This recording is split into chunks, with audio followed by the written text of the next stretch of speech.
We usually think danger is, loud, obvious. Right, something that announces itself. But what about when the creepiest stuff just slides out of the ordinary, especially late at night on a quiet shift? Oh, yeah.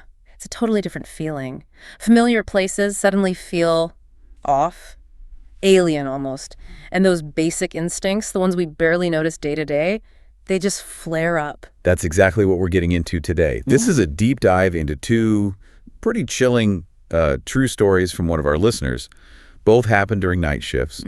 Our mission here is really to pull out those moments of pure tension, look at the psychological fallout, and maybe surprisingly, the resilience people show. Yeah. Hopefully giving you some real insight into handling those high-stress, out-of-the-blue situations. And they're not just scary stories, are they? They really show you how people react under extreme pressure, how fast normal can just... Totally. So let's jump into the first one. This goes back to when our listener was just out of high school, working nights, saving for college in one of those huge home improvement stores. Can you even picture what that's like after closing? Oh, absolutely. It paints a real picture, doesn't it? Huge, echoing space, mostly empty, just the buzz of the lights, maybe that smell of sawdust and like metal. It's got this unique kind of lonely vibe.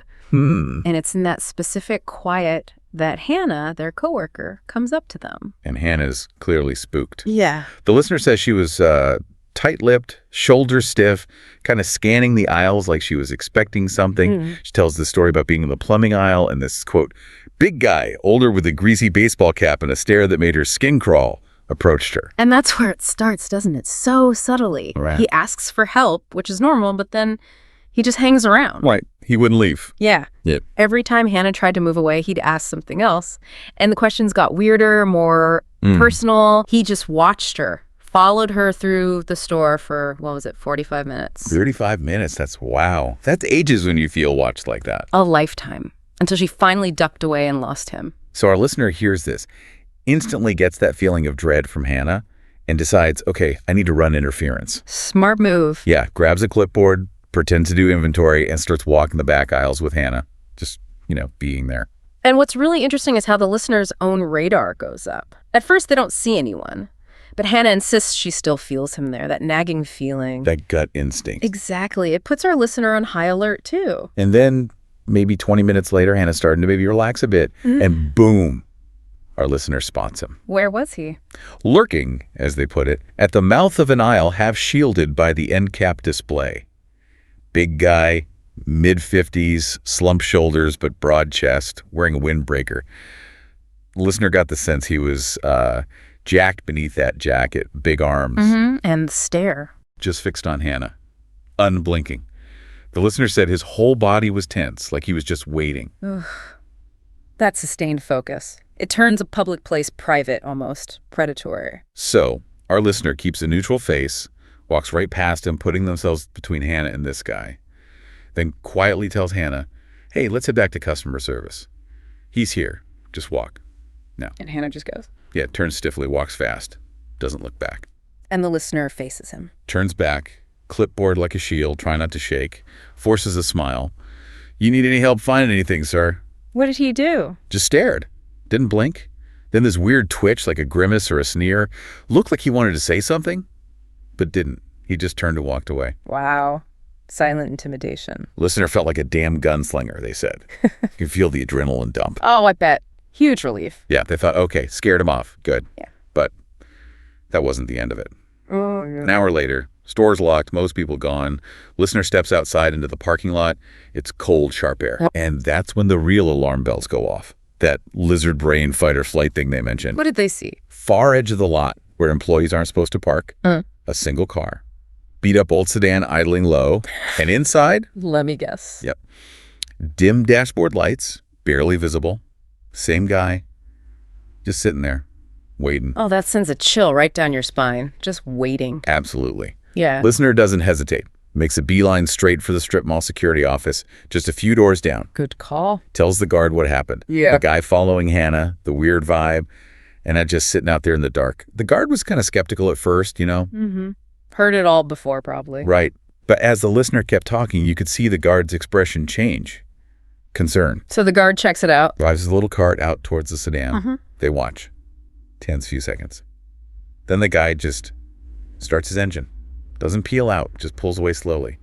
Circles the lot once. And leaves. And leaves. But as he passes the listener and the guard standing there, he turns his head. Oh, come on. Looked directly at me, the listener said, eyes locked onto mine, dark and bottomless. Ugh. They described this feeling like something press against my chest, something heavy, like he was willing me to die. Almost like he was telling me that he would see me again. Jeez.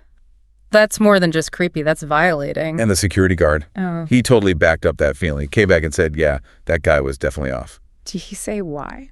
So the guy kept acting like he had business there, but wouldn't say what. Just kept asking when people left for the night. Oh, wow.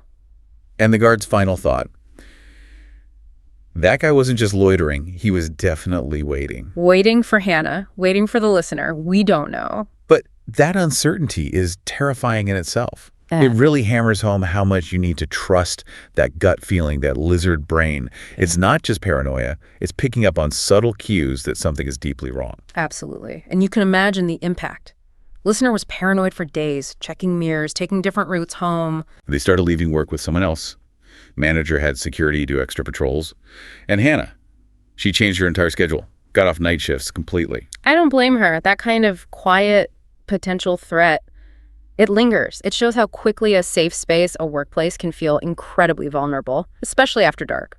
It really makes you think about trusting those instincts, doesn't it? That initial unease Hannah felt, the listener picking up on it, crucial. Absolutely critical. That intuition can be your first and maybe best line of defense when things feel off, especially in those isolated night hours. Okay, so that was intense. But the listener's second story. Well, it shows that sometimes the threat isn't quiet at all. It's loud, sudden, and incredibly violent. Right, a completely different kind of fear. Where did this one happen? Another night job, this time at a 247 call center for a big towing company. Ah, another place likely to be quiet at night. Exactly. Listener says it was usually dead quiet, lots of downtime. They worked with a guy named Benji. And they had this routine. Break time meant a trip across the street to the 7-Eleven. A godsend, apparently. I get that. Something open, lights, a bit of normalcy on a long shift. But this location wasn't entirely free of weirdness before. Listener mentions being jumped once near the dumpsters by a homeless guy. So maybe a bit of an edge to the area already. Sets a precedent, maybe. Unexpected things can happen. Yeah. But nothing like this. It's around 2 a.m., routine break time. They're walking across the street towards the 7-Eleven. Okay. Normal stuff. Suddenly, a car just whips into the parking lot. Super fast. Then shouting, a man's voice, barking orders loud and aggressively. Then the car screeches off, back onto the road. Oh, what did they see? They looked through those big glass front windows of the 7-Eleven and saw a man in a ski mask holding a gun. Oh my God, robbery in progress. Exactly. Benji grabs the listener instantly, but then it gets worse. A second guy, also masked, runs out of the store. He spots them, locks eyes, it just sprints straight at them. No, towards them. Towards them. Listener said it felt like straight out of Grand Theft Auto. Pure adrenaline, no thinking, just run. Back to the office. Yeah. Back to the call center, just a couple 100 feet away. Yeah. They sprint. But the first guy, the one chasing them, he's fast. A lot faster. Gaining on them. Listener glances back. He's like 5 feet away. Yeah. Mask is riding up. Can see his mouth twisted in a snarl. He's yelling, "You're mine!" Terrifying. Benji gets to their office door first, desperately punching the code into the keypad. Beep, beep, beep. Come on, come on. And just as Benji's fumbling, wham! Something hits the listener hard in the back. They go down. Chin hits the concrete. Tackle. The guy's on them, grabbing at their jacket. Listener kicks out wildly, connects with something soft, maybe stomach, maybe groin, manages to roll free, scramble up. Yeah. Taste of blood in their mouth. Jesus. Adrenaline must be off the charts. Benji yanks the door open just enough for the listener to dive through. They try to slam it shut, but... He's pushing back. No, the other guy. The one with the gun. He's there now, too, trying to force the door open. A hand snakes through the gap, fingers clawing. Oh, God. They're trying to get in after them. Listener thinks for a second he's going to get through. Then a shout from outside. Maybe the first guy telling the gunman to get out of the way. Move! And then a gunshot. Deafening.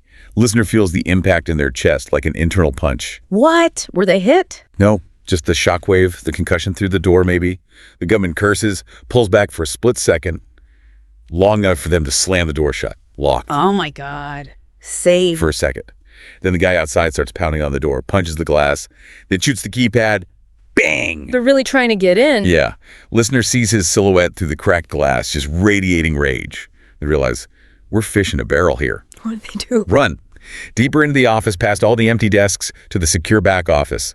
Solid door, steel inside, deadbolt. Slam it, lock it, call 911. Okay. Smart. Tell the dispatcher what's happening. Yeah, 2 guys trying to break in, one armed, shots fired. They can still hear them outside, muffled voices, footsteps, cursing. Another shot rings out. Just waiting it out. Horrible. Then, sirens. Getting closer. Red and blue lights start flashing through the windows, washing over the walls. Benji lets out this shaky laugh, half terror, half relief. The cavalry arrived. Yeah. Police cleared the area and the aftermath. The front door was a complete mess. Bullet holes in the keypads, cracked spider webbing across the glass. Did they catch the guys? Doesn't say in the account, but the police told them straight up. Yeah. Those guys were not just trying to scare them, they wanted us dead. Chilling they were witnesses, maybe? Maybe. Or just wrong place, wrong time, and the robbers panicked. Whatever the reason, the listener says their boss gave them paid leave, obviously. But the shock. How close they came. Yeah. Those guys have been out for blood, they wrote. And if we'd been just a second slower, we would have given it to them. Wow. Wow. That really shows how fast things can flip, doesn't it? Routine break becomes a literal fight for your life. That primal survival instinct just takes over. Absolutely. So connecting these 2 stories, Yeah. you really see this hidden side of working nights, right? Definitely. That unique vulnerability. Familiar places feeling strange, threats seeming bigger somehow in the quiet and the dark. And both stories just scream, trust your gut. Hannah's unease, the listener's lizard brain kicking in during the first story, the instant flight response in the second. It's fundamental. That instinct is there for a reason. It's processing things faster than your conscious brain sometimes. We also see this huge range of threat, don't we? The stalker was this slow burn psychological terror, Predatory watching. while the robbery was just immediate brutal violence. Yeah, very different dangers, but the impact, both leave deep scars, both fundamentally shake your sense of safety. And you also see the importance of having someone else there, that connection. Hannah and the listener, Benji and the listener, that shared experience, that quick thinking together. It's crucial. Facing something like that alone would be even more terrifying. That shared vulnerability, maybe even shared action, makes a difference. Absolutely. And these experiences change people permanently. How you see the world, where you feel safe, your daily routines, it all shifts. That's the real price of surviving something like this. It is a profound alteration of your baseline sense of security. So we've taken a pretty intense deep dive here into these real-life night shift encounters. Seeing how the ordinary can just shatter into something terrifying. Truly gripping accounts. And maybe a final thought for you listening. In this world where we're so connected, yet often feel kind of anonymous, how do you balance that need for routine, for predictability, with the fact that, unexpected danger is real? What's the real cost of always being vigilant? And how do stories like these maybe push us to be a bit more present, more aware? Yeah. Maybe more prepared for those times when the night shadows aren't just empty darkness?